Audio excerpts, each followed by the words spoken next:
talk show, Perspectives from the Field. This series, our 2020 series, is going to focus on building resilience, and I'd like to welcome our host, White-Riley-Peterson Fellow Shawn Petty, and our special guest, Jacquelyn Santiago, the CEO of Compass Youth Collaborative, who are joining us today, taking time out of their busy schedule to be here with us. But before we get started, I really need to say a special thank you to the Charles Stewart Mott Foundation for making our virtual talk show possible. And also we have a few upcoming events that I'd like to tell you about. Wednesdays throughout the summer, we will be providing free professional learning opportunities. We're calling them Work It Wednesdays. The next one is June 24th, and it's S+E+L equals whole student success in OST. So that's the one we're doing next week. We hope that you will join us. The other thing that we're really excited about is the registration is open for the 2021 Beyond School Hours Conference. So if you'd like to see our talk show in person, we'll hope you will consider joining us in February. We'll be in Grapevine, Texas. So we're excited, and hopefully we can see everybody face to face then. And then finally, please take a minute, follow us on social media, Foundations Inc., and please use the hashtag EveryChildEveryday. We'll keep you updated and provide you with lots of tools and resources. Again, we'd like to thank Shawn and Jackie for being here, and I'm gonna turn it over to you, Shawn. Thank you. All right, thank you so much, Elizabeth. For everybody on the show, you may not know, but Elizabeth, I compare Elizabeth to Gelman from the Kelly and Ryan show. Is it Kelly and Ryan, is that right? Yes, it is. Okay. Back in my day, it was, Regis and Kathy. So, but Elizabeth has been here, Elizabeth and Paula, who's kind of our silent chat room monitor technician here. They've kind of been around since the beginning of the show and have been our technicians, make sure everything goes great. So I appreciate them so much.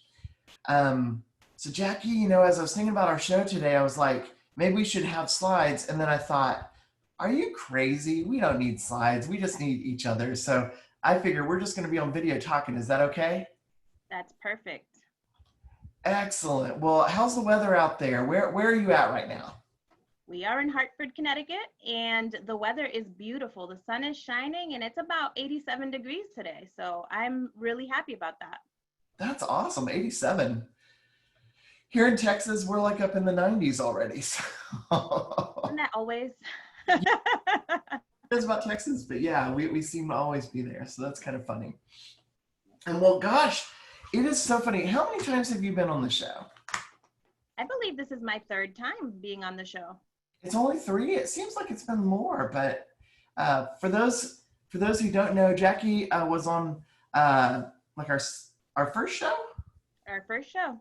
Very first show, which was 5 years ago. Almost 6 years ago now. Coming up, we'll have our 6-year anniversary when we do it live in 2021. There we go. I love that idea. Crazy. Now, in that amount of time, a lot of things have happened in your life. Well, in all of our lives, really. I mean, there's a lot going on right now, I should say. Yes. Yes. But let me go back though and just share. So, if we could, folks on the line may not know exactly who you are or where you come from. Could you tell us kind of like your role? And we see your beautiful shirt there that says Compass Youth Collaborative, which is amazing. Can you tell us a little bit about your organization and what you do? And then where you made some significant transition from a leadership perspective in the past 3 years. Can you tell us about that? Sure. I think it's also part of my story, so I'll go into that too if that's okay with you. But I am the CEO of Compass Youth Collaborative, and I have been in this role for 1.5 years. But prior to that, I was in the school. I was actually the chief operating officer at Compass, and I was there for a whole 19 years doing in that role. I pretty much built the organization and designed programs so that the kids could have the best that they could, best programs in Hartford, as far as I'm concerned. But our organization, our mission is to connect with high-risk youth wherever they are. And we do so by engaging them in relationships that will provide them the supports and opportunities that they need to be successful in employment, education, and in life.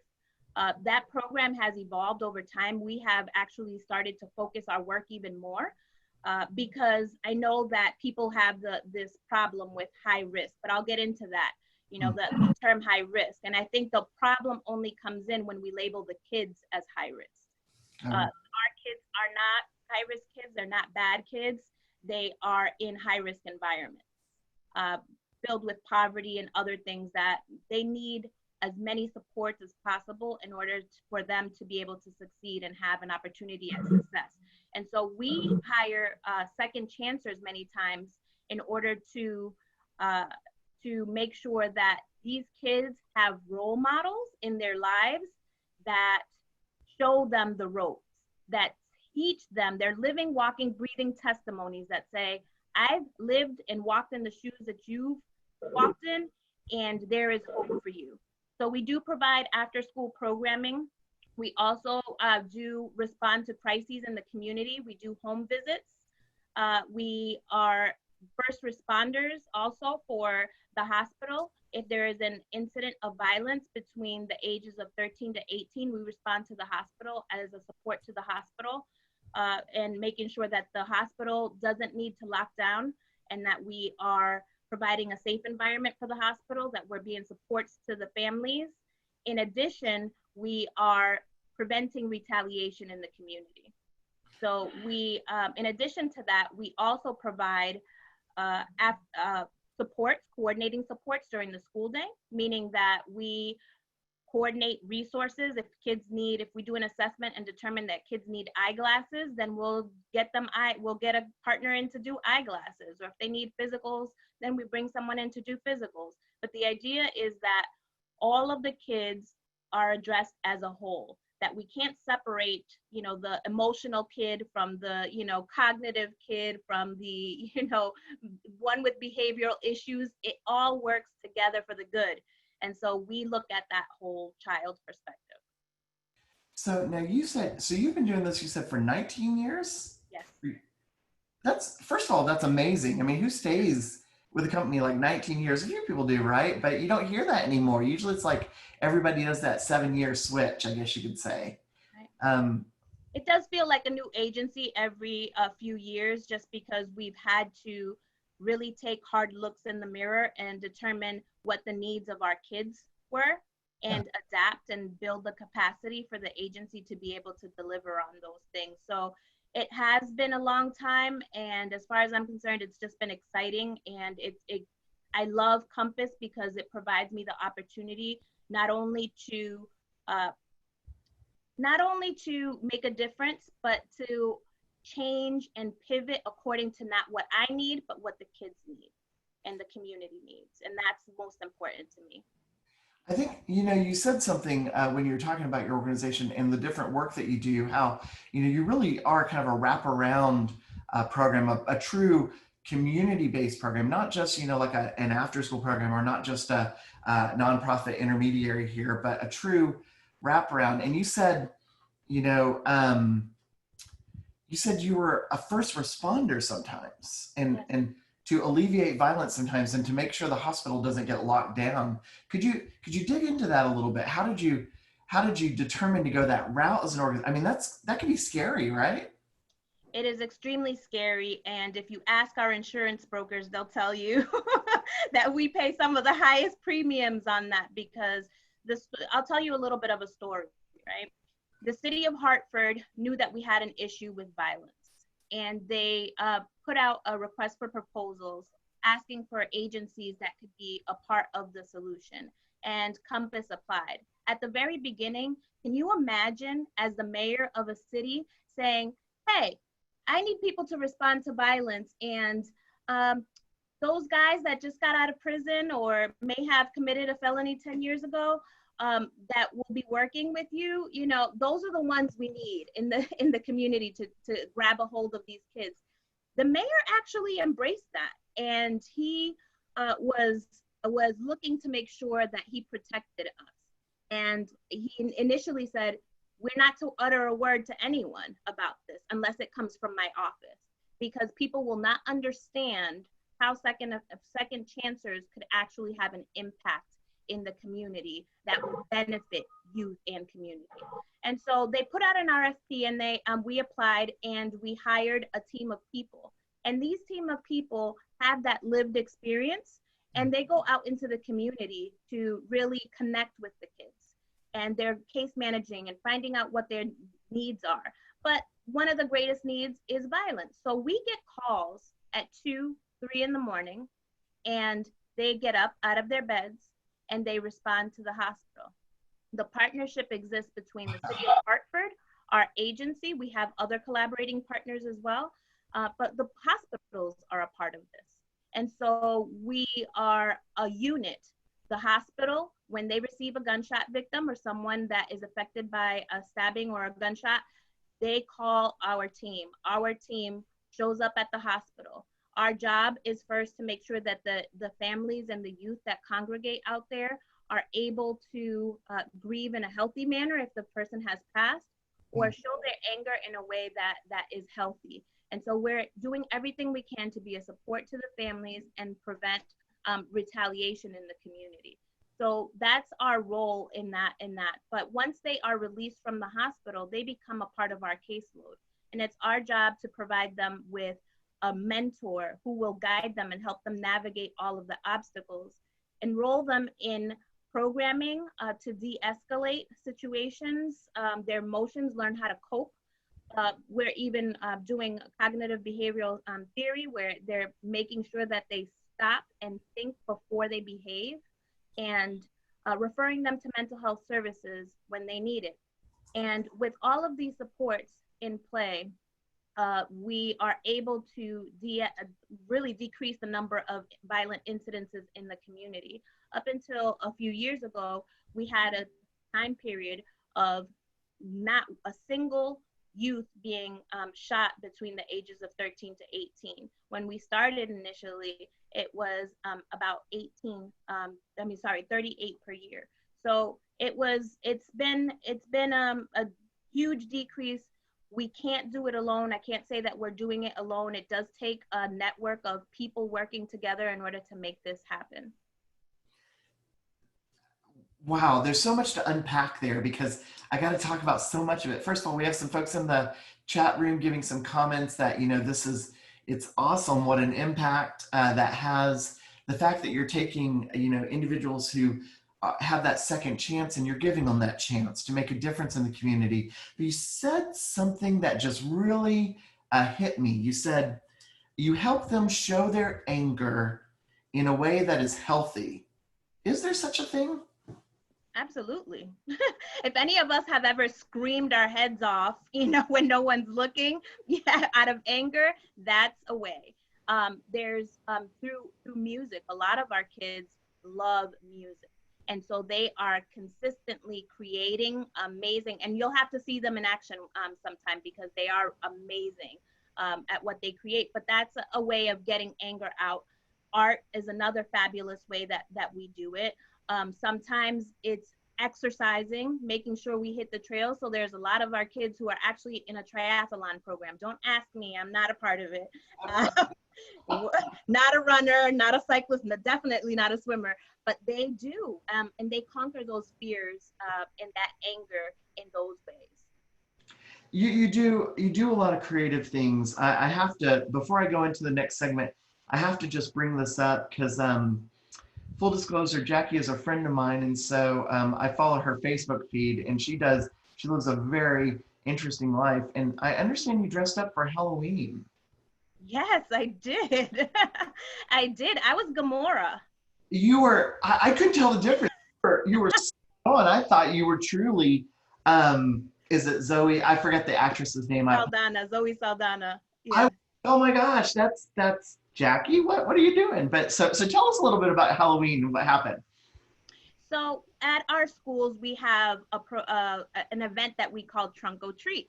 And Trunk or Treat is designed to be a safe place where our kids can celebrate Halloween and have fun. They dress up, they get their treats, candy, interact with safe adults, And we do that. We open up the parking lot at the schools and open up the trunks with people who have donated their time and effort to get dressed and get candy. And they open up their trunks so the kids can come by and do that.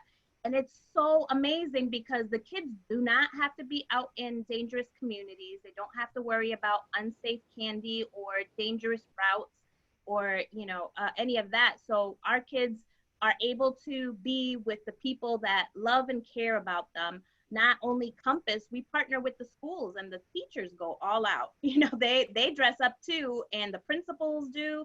So it's a great way to build community and provide safety for our kids, and they have a blast. That is so. Yes, I was Gamora, and one of the kids actually came up to me and said, "Miss," because it was a sixth grader, "Miss, did you know that you were thrown off a cliff in the movie?" And I was like, "Yes, you're right." That's hilarious. Well, I know you do a lot of fun stuff. I see you, going about in the events. So, but it wasn't always just fun events. You have a very interesting origin story yourself, just like Gamora has an interesting origin story. Your origin story is so fascinating to me, but those on the line don't know a lot about it. But could you share a little bit? Because I understand your heritage is very blended, very intersectional. So can you tell us a little bit about that? Absolutely. I think this is critical to speak about during this time. And so I'm so thankful for you to open up the doors, and foundations and Mott to open up the doors to have this healthy conversation, because it is these types of courageous conversations that can change the narrative in our community. And so I thank you all. I shared with you guys that I'm from Lawrence, Massachusetts, and that's a small mill city in Massachusetts. And I am the daughter of two Puerto Ricans that came to this country in search of a better life. So Puerto Rican in and of itself is a blend of things, right? Our history has it so that the Taino Indians who were in Puerto Rico were pretty much welcomed the Europeans in to the country. And then the Europeans figured out that, that they could have gold and land. And so many of the Taino Indians were actually murdered, or they died from disease that the Europeans brought over to the country. And later they brought in slaves. So now our heritage has blossomed into something where it's a beautiful diversity of people that have every skin shade you can imagine. From, believe it or not, my uncles and my grandfather are way darker than me, at least 5 shades darker than me.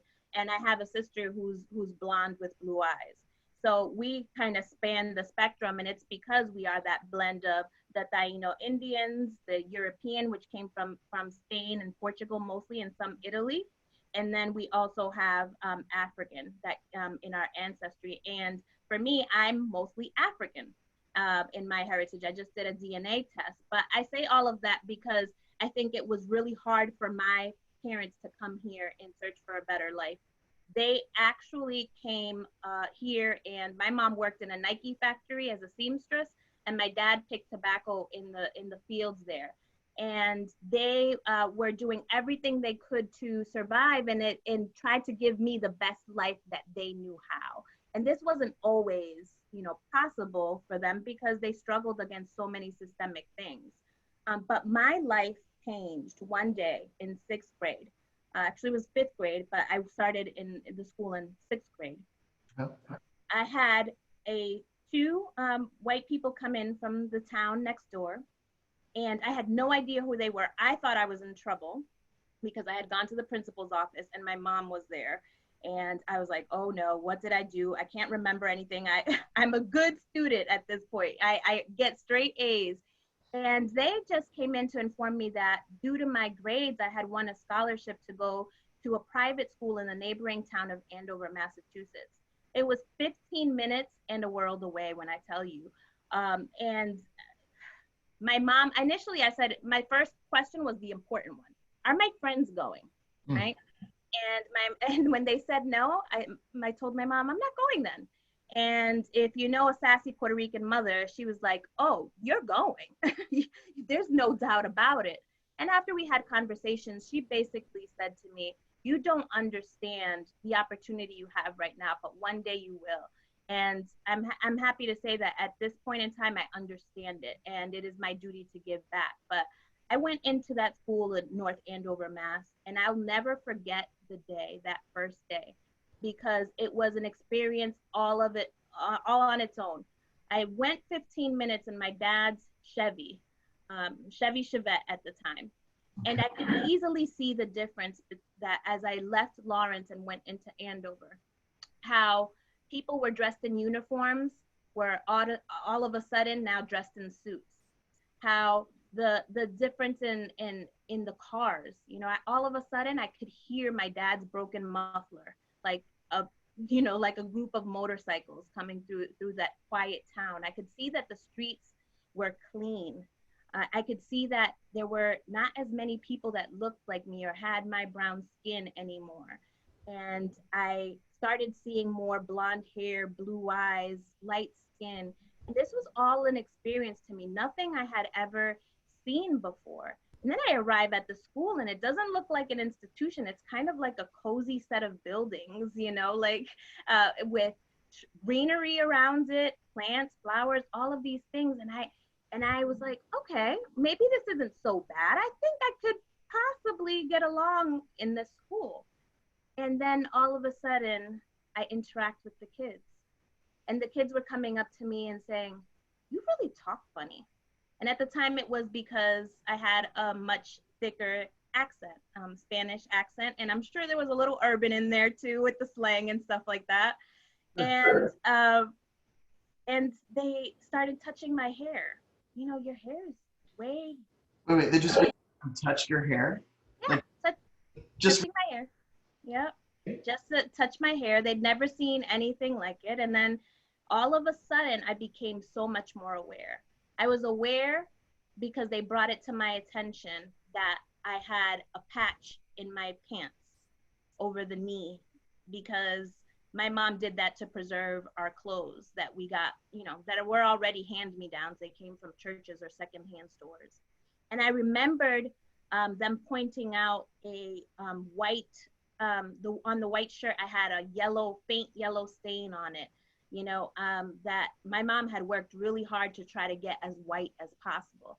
And all of a sudden, I became aware that I didn't have, that I was poor. You know, and that was difficult. I had never had that realization before. And so and that was only the beginning. I went from a straight A student, which was my identity, to failing student in a matter of a month.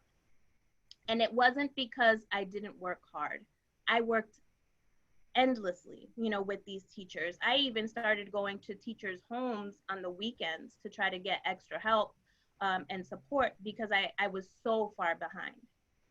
And this story is the reason why I'm 19 years at Compass, because I realized that because I was born in the wrong zip code, I did not have equal access to the resources and opportunities that other kids 15 minutes away had, because they had a privilege that I just didn't have. And so I don't believe that meritocracy is everything and working hard is everything. Yes, once you get access, yes, it is.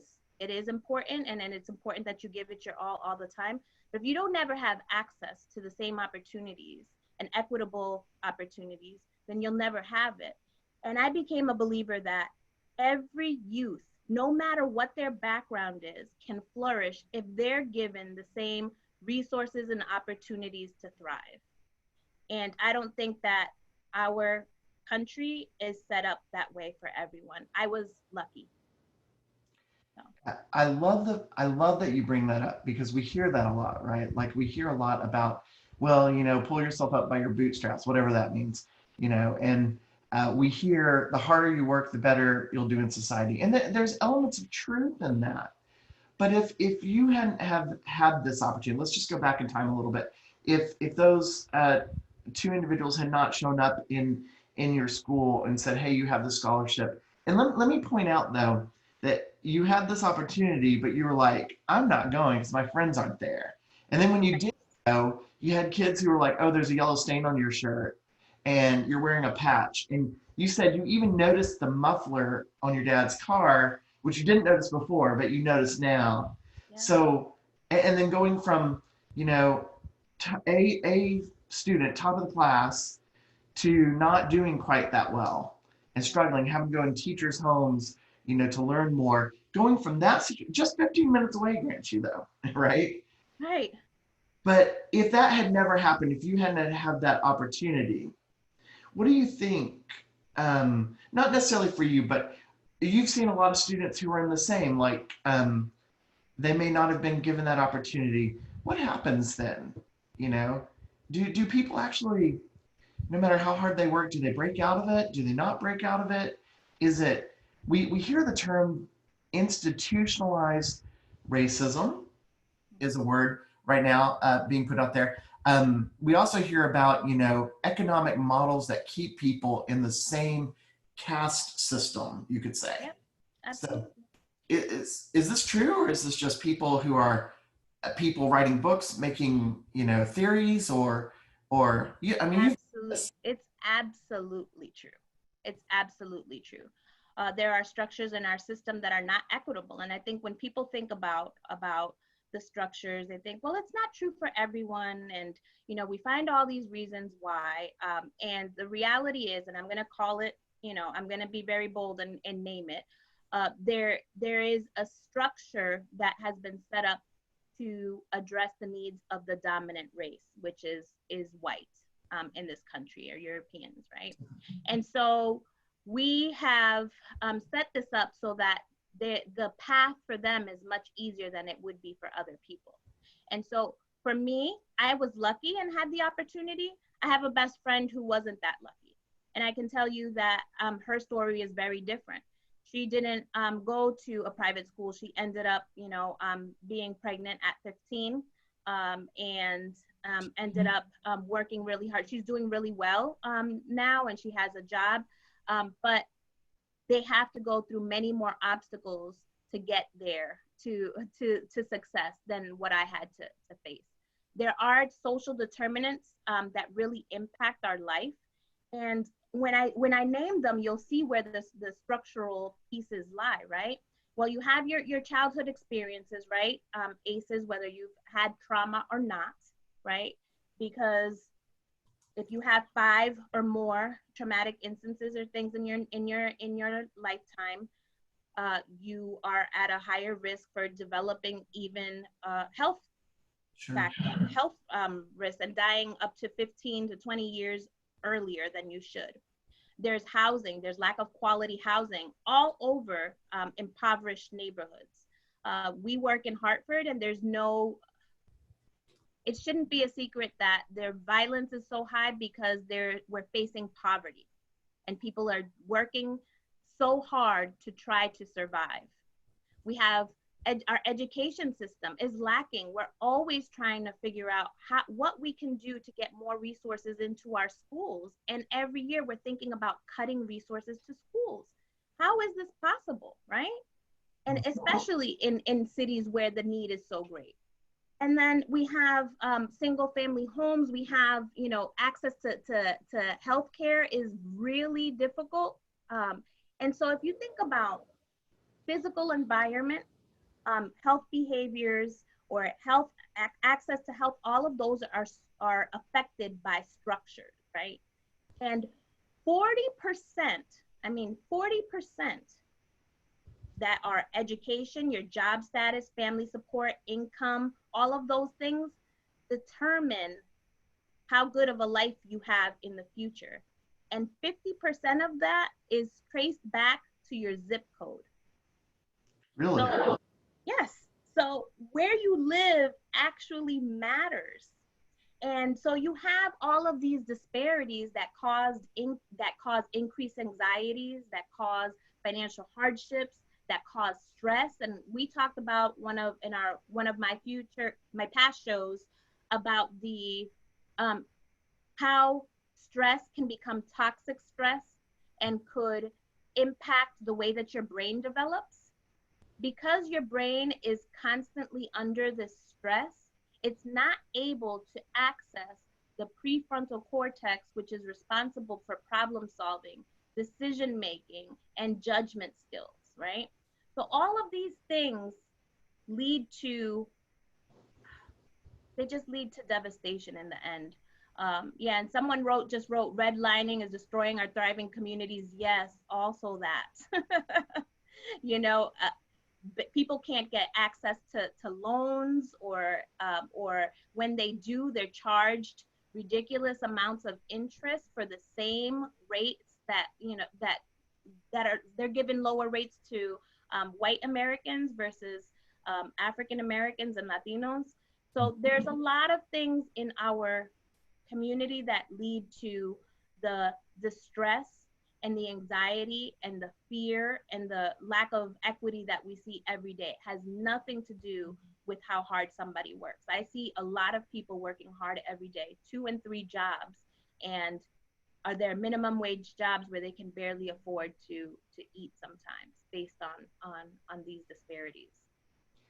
So let's take it in a different direction. So full disclosure to everybody on the show today, this is a special show. Usually in Perspectives, we talk a lot about, for the past 3 years, we've been talking a lot about trauma-informed care, and Jackie's done several shows, or done past shows where she's talked about this toxic stress, and she's talked about how she's seen it embodied in the work that you do.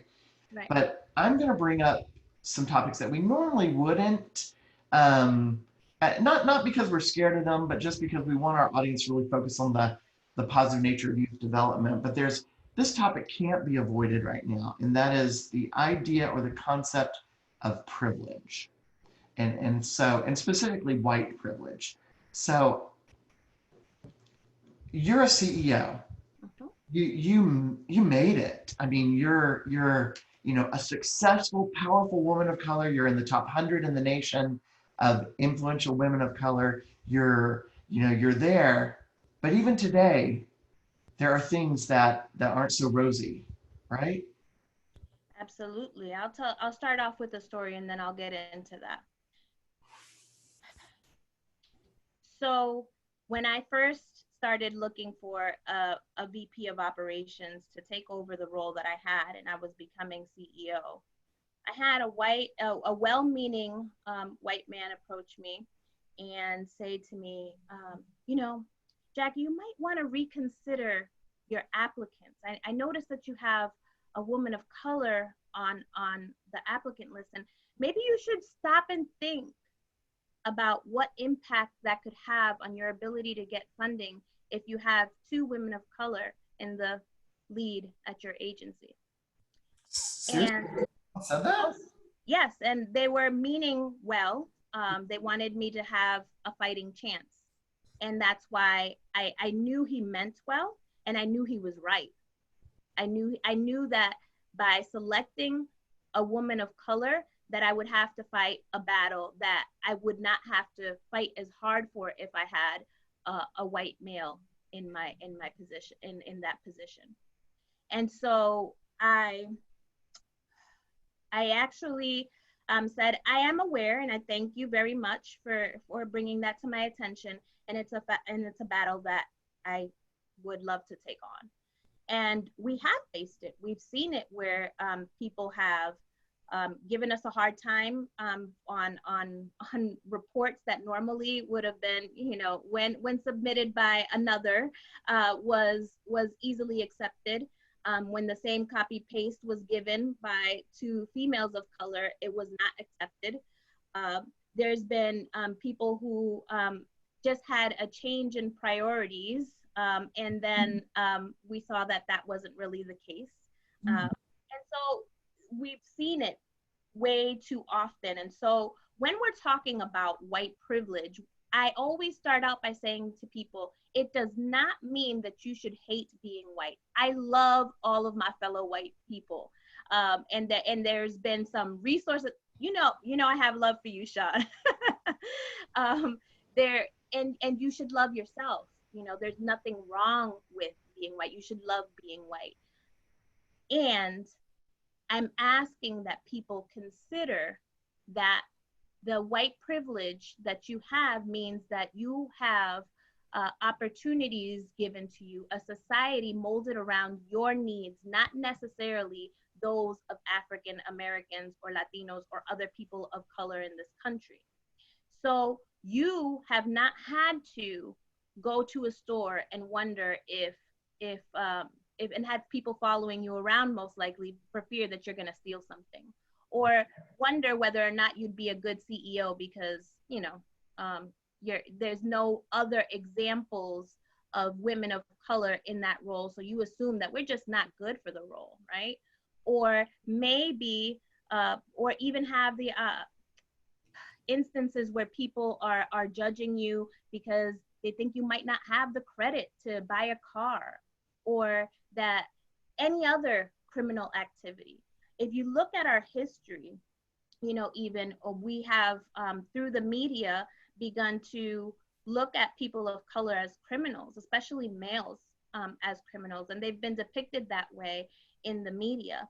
And so I think that also is to be considered, that because we don't know, we kind of assume and make judgments on a group of people and make decisions and make policies and procedures that benefit your best interest, meanwhile guessing or stereotyping on the majority of the people. And so that's really important to recognize, that 95% of film producers are white. NFL teams, 97% owners are white. We have so many different, where over 90% of arts and culture is covered by white people, and news by white people. So if you have never had the opportunity to learn and get historical backgrounds on our history and what makes us really, our culture so rich, how could you possibly make informed decisions when making decisions about what films you play, or what you play on the media, or what stories get told, and whose perspective are you using? Most of the time, it's not the perspective of people of color. It's very, very interesting you mentioned this. I just recently had this discussion with a friend of mine because, I used to work for Disney years ago, and Disney is big in the movie industry. And we were talking, and I was like, okay, so we were talking, and I'm like, name an African American or Black director. And they were like, Spike Lee. And I was like, is that the only one you can name? Like, that's the only one I can name, Spike Lee. I was like, okay. And then we were talking further about stuff, and I was like, we were exploring this topic, and my friend asked me, so should I be guilty because I'm white? And I want to address that a little bit and share. So have you heard that, like, white guilt, and what are some thoughts? Because you work with multicultural. You grew up in an island. Well, you have an island family, and I have an island family. I grew up Hawaii, and islanders are very unique. They have a different culture sometimes than the mainland, and so tell me a little bit about that. As you work with people, how do you, particularly funders, because you have to fundraise, and there's this thing, white guilt going around, and people are like, do I be guilty that I'm white? What does this mean? Like, people have a loss of how to help, and it's people are just confused. Any advice about that? Any ideas or thoughts? Don't feel guilty.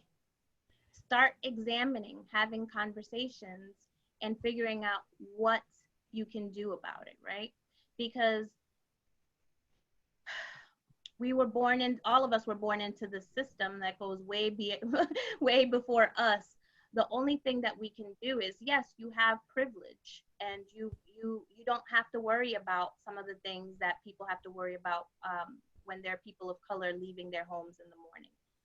And you should examine the reasons why you might be fearful of changing that, and asking yourself questions about whether you do want to learn about other people, and whether you want to provide not equal treatment, but equity. There's a very big difference. You know, equal means that you are giving someone the exact same portion that you have, while equity means you give them what they need, right? And so when you have 400 years of slavery, right, how much does a person need in order to succeed after that? Sure. We don't know the answer to that, and we might never know the answer to that. But if we're constantly judging other people, when we say, oh, too bad, you know, that they ended up, you know, getting arrested for that, you know, they should have made better choices, you know. What would you do if you were hungry and needed to survive and nothing that you tried worked, you know? So I think asking yourself those questions before you think about judging someone, think about what privilege you might have had that might have got you there, and what you can do to make a difference in small ways. So I say start there, because there's no sense in feeling guilty. Guilty doesn't actually change anything for the better, right? And so, and I wouldn't want you to feel guilty because you had a good life. I just want you to create circumstances where everybody could have a good life. Is that possible? I don't know that our country believes that that's possible. Maybe that's the issue.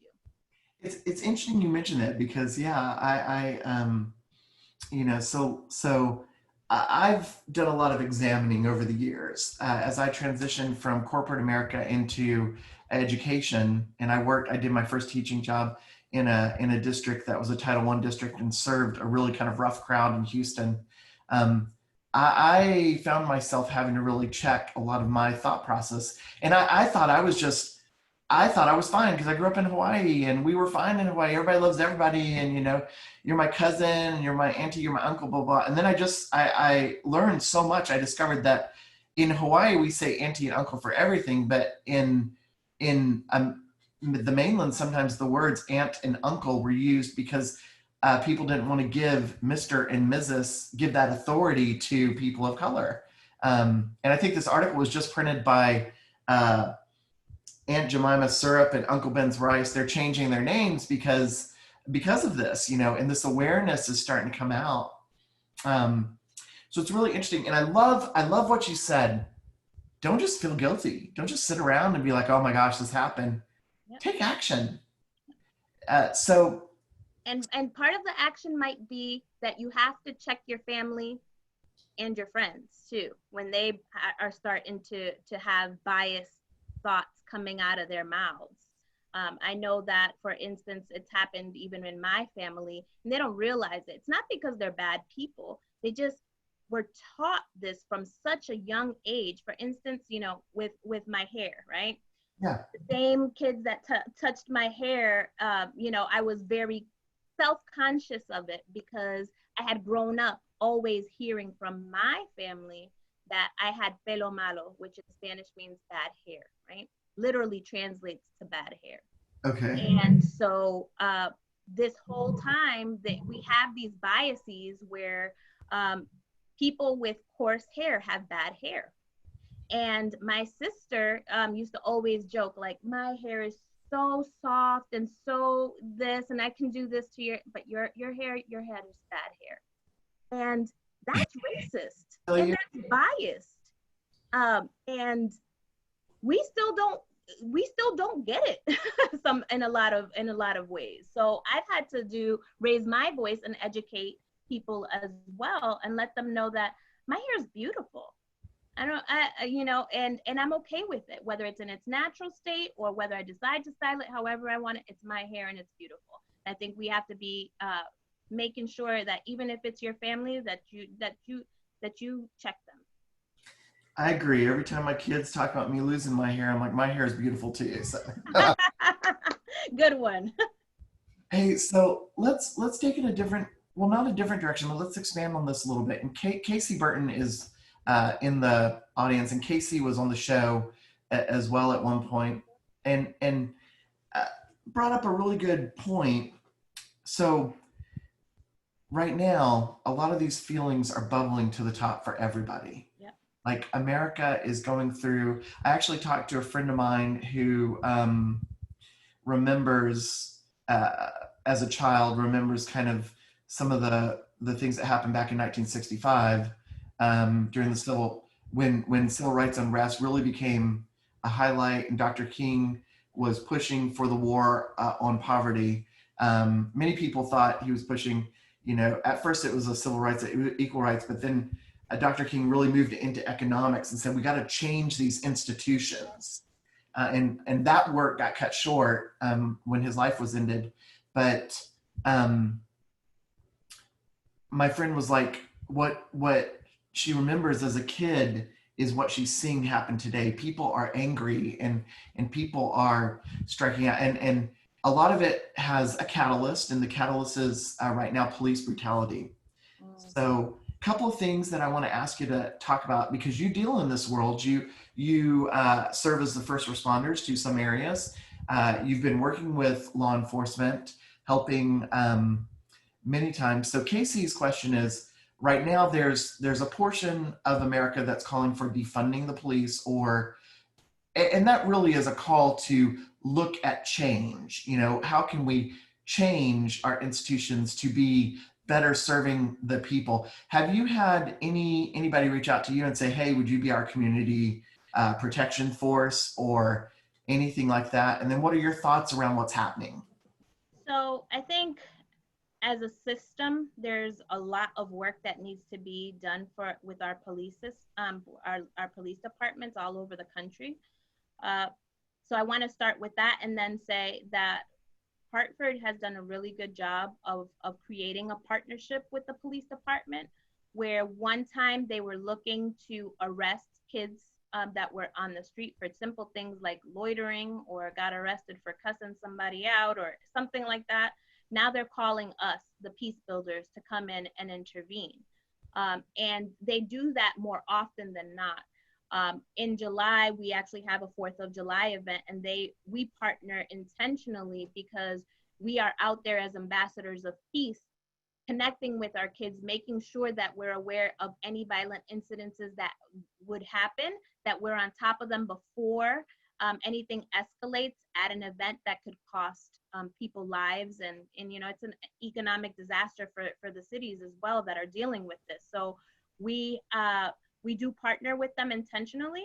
And actually at 12:30, our mayor did announce that there is going to be more work with our organization, the Peace Builders, to be out in the community, to be working to address some of these issues. I agree that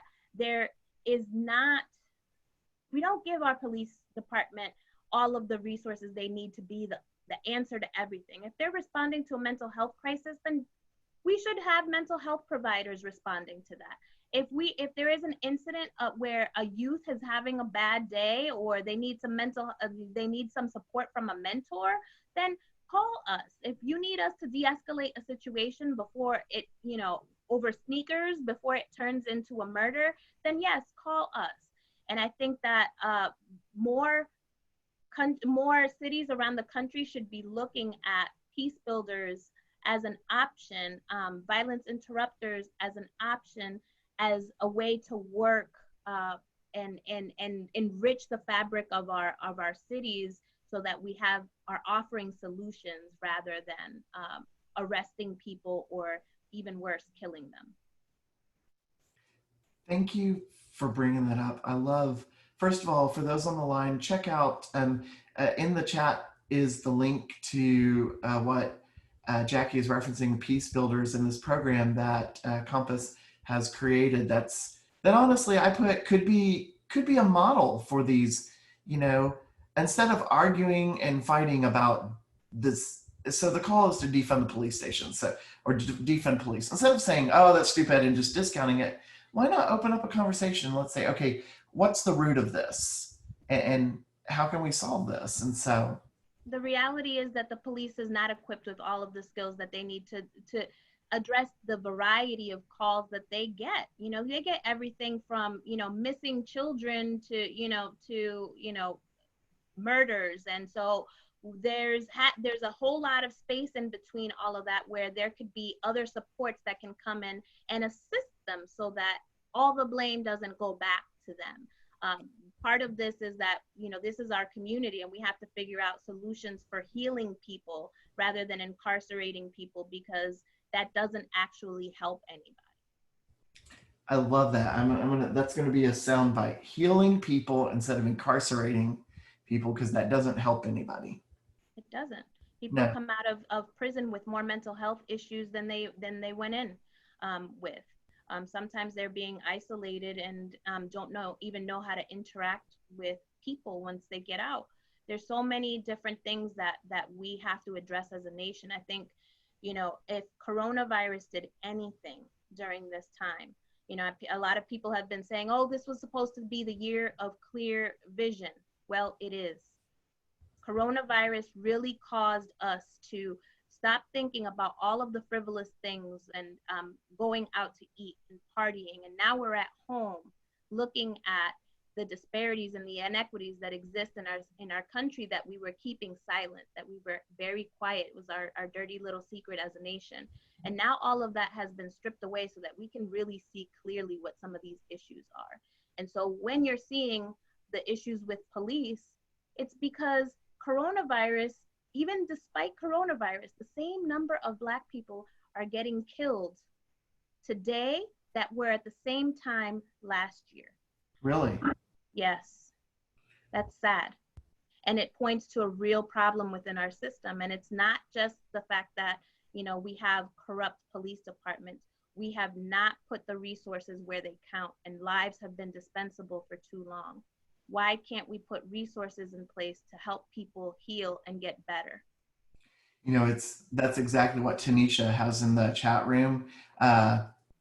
She's been very active in the chat room, adding comments. And one of the comments is, you know, the New York police, and not that I'm calling out on any city, I don't mean to do that, but police sometimes have very large budgets because they're a protective force and we tend to spend money when it comes to protection.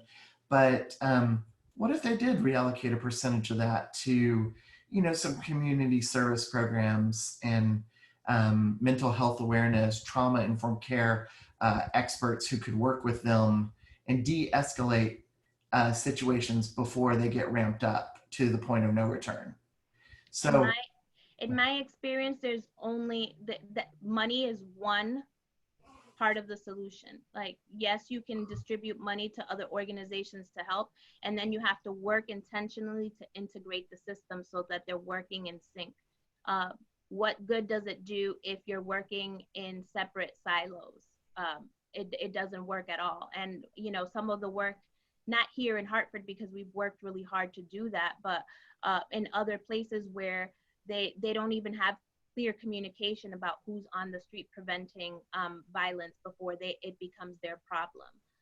And we are so integrated. We've gone to roll calls to introduce all of our staff. They have our names and faces at the police department, so they know who we are when we're out in the community. If there's an issue, then they call us. I can tell you that last year we had a very serious incident where a man of color was shot and killed, and there was retaliation that was going to happen to the police. And there was an uproar in the community.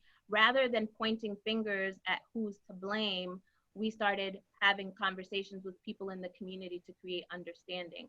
There's nothing more valuable than that because it prevents people from being killed on the police department side and the community side. Interesting. So Casey put something in the chat room. I'm going to read it, and then you won't believe it, but then we're at time. So oh my gosh, we just got started. We didn't even get to talking a lot about COVID, and I have it in my notes to talk. But let me read Casey's comment here. So imagine being in a ballroom-sized room of multi-race and multicultural people, where the lights suddenly go out and only the white people have flashlights. What would it be like for you if you have a flashlight? And what would it be like if you don't? Will you migrate towards those who have a light or seek an alternative? Right. That's the kind of situation we want our young people to be ready and able to respond to. And he put that in the chat room for people to share their thoughts. But I use the phrase a lot, guardians of light. Yes. It's my, or warriors of light. I say that for people that we have on the show because that's really what I believe you are. So while we have about 4 more minutes, I have to ask the question. We've talked today about, the work you're doing with Compass. We talked a lot about your story and how you came to where you are, about racism, institutional racism, prejudice. We've talked a little bit about, economic disparity, violence, what's happening in the country with people being angry and the police brutality situation, as well as calls to defund the police and what can be done. But overall, if you were to say, what's the number, and you've said it 4 or 5 times during the show, so this is really a trick question, but what is something that we as youth developers who work with these impressionable youth who a lot of people online work with them in the third space, the after school time frame, that actually is more time than in school, believe it or not. Like a lot of people forget that. But what is something you would give everybody? What piece of wisdom can we do to, we can't reverse 400 years, 500 years or more, a millennium of this, but we can take the steps to starting the change or to making the change in our lives as much as we can. What advice do you give to everybody? We have to be courageous about having conversations. We have to make sure that we're educating ourselves and in seeking continuous growing and learning opportunities. And I think it's really important that we our work, since we're working with these kids who are dealing with 3 pandemics at once, as far as I'm concerned, racism, violence, and COVID, that we are showing them that they are safe, that, that we can show them how to be safe, especially wearing masks, how to interact with people, how to, de-escalate violence, how to check your emotions, be capable. What skills can we teach them to learn and grow during this time? Tell them that they're lovable. Someone I love dearly actually gave me this nugget this morning and said to me, people don't hate, don't teach your son that, people hate him because of the color of his skin. Tell him that they're broken, and that he's lovable and that he's beautiful and that that's their problem that they have to fix, but that he's worthy of love and that he should be loved. And I think that's really a great perspective to really look at that and just kind of reiterate those things and provide those basic needs to our kids, but also making sure that we can provide tips for our kids during this time, the importance of sleep, physical activity, safe online, engagements, mindfulness, looking for your passions. What are those things? What can you do outside of yourself and enjoying nature? Laughing, oh my goodness, laughing during this time and finding things to laugh about, but also in being really important.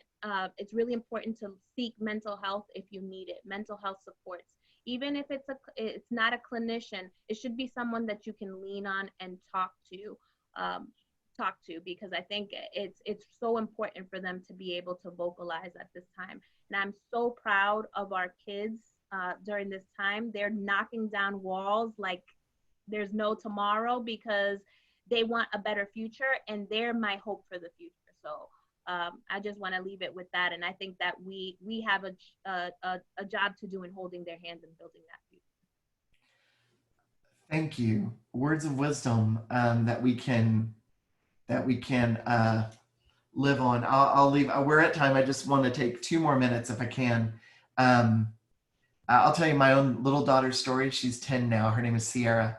And I was talking about the show, and I was talking about what we're going to talk about. And I was like, it's always apprehensive when you are a middle-aged, overweight, balding white man talking about privilege and racism and stuff like this. It's always interesting. So as we were talking, my daughter mentioned, she's like, She's like, so people really don't like other people because of the color of their skin. And I was like, yes. I'm like, this happens, you know, it's called racism. Sometimes we don't even realize. And we talked about playing on the playground, and I was like, you play with everybody, right? She's like, yeah, unless they're mean. I'm like, okay, you know, I don't play with mean people either. Or I try not to. Sometimes in work I'm forced to, you know, but that's life, right? And she's like, okay. And I'm like, well, what if you couldn't play with them? And she's like, well, that's sad. She's like, I would be really sad because I like my friends, you know. And she wasn't colorblind. She's not saying that they're not black or they're not brown or they're not, you know, of an Asian descent. She's like, we're just friends, and you know. And she's like, I like the fact that her hair is this way, and we talk about my hair, we talk about, you know, our dolls and stuff, and she talked about that, and I just find it from the mouths of babes, you know, on how the future can be. So it's just powerful stuff. Thank you so much, because you are a warrior of light, Jackie. You always have been, from a child to now, and you continue fighting this amazing good fight. And I love having a friendship with you. I love being a professional with you in this field. I look forward. We have so much more to talk about, but we're at time, unfortunately. No. But went by too quickly. But these are heavy topics.